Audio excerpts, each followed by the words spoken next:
Mira tu mano. No me refiero a mirarla con el ojo distraído que la mira cada mañana cuando coges el café. Me refiero a detenerte ahora mismo donde estás y observar esa estructura que descansa sobre tu regazo o sobre el teclado. Mira la red de venas azules que atraviesa el dorso, los pequeños valles entre los tendones, la piel que se estira sobre los nudillos ligeramente traslúcida en los bordes. ¿Quién está mirando?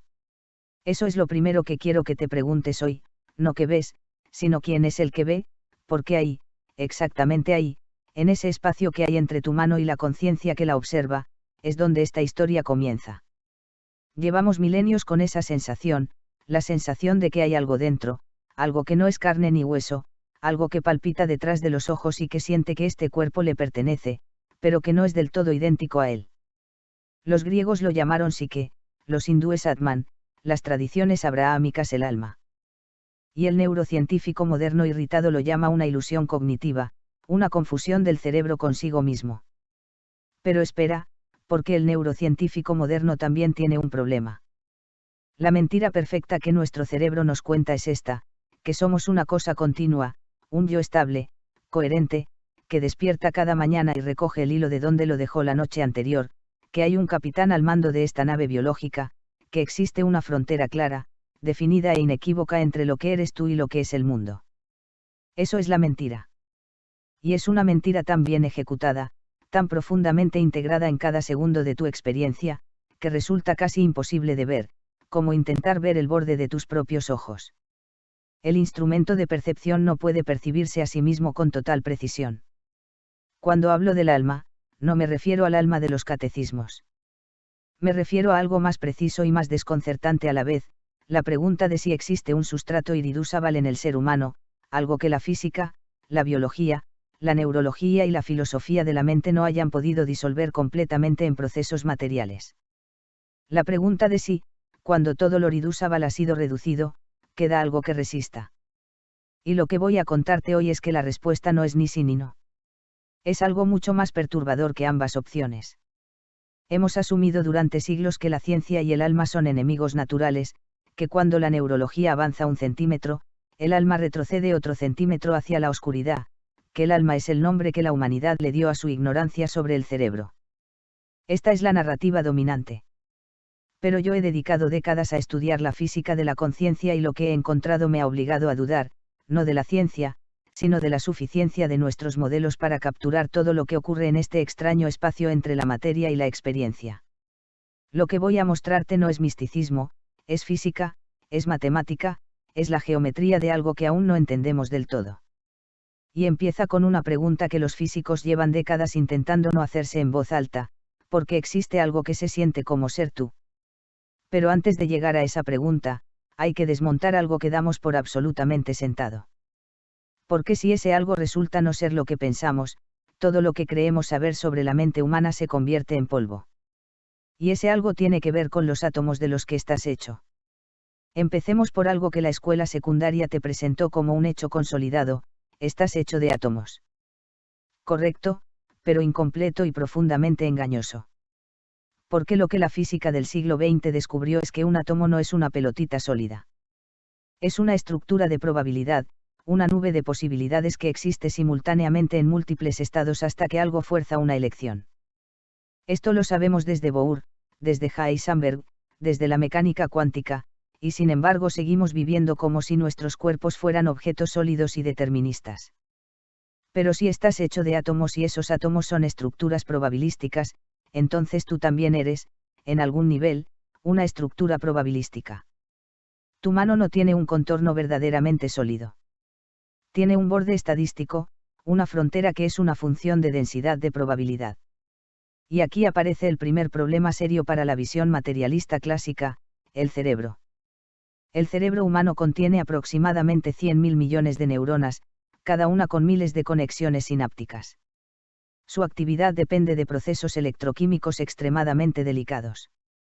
Y hay investigadores que han propuesto que estos procesos pueden estar lo suficientemente cerca del límite cuántico como para que ciertos efectos no sean totalmente irrelevantes. No significa que el cerebro sea una computadora cuántica en el sentido popular. Significa algo más sutil, que el material del que están hechas tus decisiones opera en una zona física donde la frontera entre lo determinista y lo indeterminista es borrosa. Si la conciencia emergiera completamente de procesos deterministas, entonces podría en principio ser simulada. Tu experiencia de leer estas palabras sería equivalente a un cálculo. Y aquí aparece la tensión: ¿de verdad crees que la experiencia subjetiva es reducible a la computación? Ahí entra el llamado problema difícil de la conciencia, formulado por David Chalmers. Incluso si describieras con total precisión el cerebro, no explicarías por qué la experiencia se siente como algo. ¿Por qué el rojo se siente rojo? ¿Por qué el dolor duele? ¿Por qué la música evoca algo irreductible? Y entonces la física cuántica entra en escena con una pregunta incómoda: ¿qué es una observación? El gato de Schrödinger no es una curiosidad. Es una grieta conceptual. Un sistema puede estar en superposición de estados hasta que ocurre una medición. Pero nadie define con precisión qué cuenta como medición. ¿Necesita conciencia? ¿O basta un detector? Una interpretación dice: todos los mundos existen simultáneamente. Otra dice: el observador tiene un papel fundamental en el colapso. Y aquí aparece una idea radical: que la conciencia no sea un subproducto de la física, sino parte de su estructura. Si eso fuera cierto, la conciencia no sería reducible a la física, porque estaría participando en la propia constitución de la física. No es misticismo. Es un problema abierto en la estructura matemática de la teoría cuántica, el problema de la medición. Y en ese vacío aparecen propuestas como la teoría orquestada de reducción objetiva, que sugiere que ciertos procesos en microtúbulos neuronales podrían estar relacionados con efectos cuánticos sensibles a la estructura del espacio-tiempo a escala de Planck. La idea, en su forma más simple, es esta: la conciencia no sería solo un cálculo emergente del cerebro, sino un proceso que interactúa con niveles profundos de la geometría del universo. Imagina el universo no como un escenario, sino como una estructura con textura. Una geometría dinámica. La relatividad general describe esa geometría como espacio-tiempo curvo. La mecánica cuántica sugiere que, a escalas extremas, esa geometría no es continua sino granular. Y en esa intersección entre ambas teorías aún no reconciliadas podría estar el lugar donde lo que llamamos conciencia aparece como fenómeno físico irreducible. Desde esta perspectiva, la mente no sería solo actividad neuronal. Sería también una interfaz con la estructura fundamental del universo. No hay aquí una afirmación cerrada. Hay una hipótesis abierta: que la experiencia subjetiva no sea un accidente, sino un componente estructural de la realidad. Y entonces la pregunta cambia completamente: no es solo qué somos, sino qué papel juega la conciencia en el universo. Porque si el universo ha producido observadores, entonces el universo se ha producido a sí mismo como algo que puede ser observado. Y eso introduce una extrañeza profunda: el cosmos no solo evoluciona, también se mira. La materia, en algún punto de su evolución, desarrolló la capacidad de preguntarse qué es. Y eso eres tú. No hay conclusión definitiva aquí. Solo una frontera.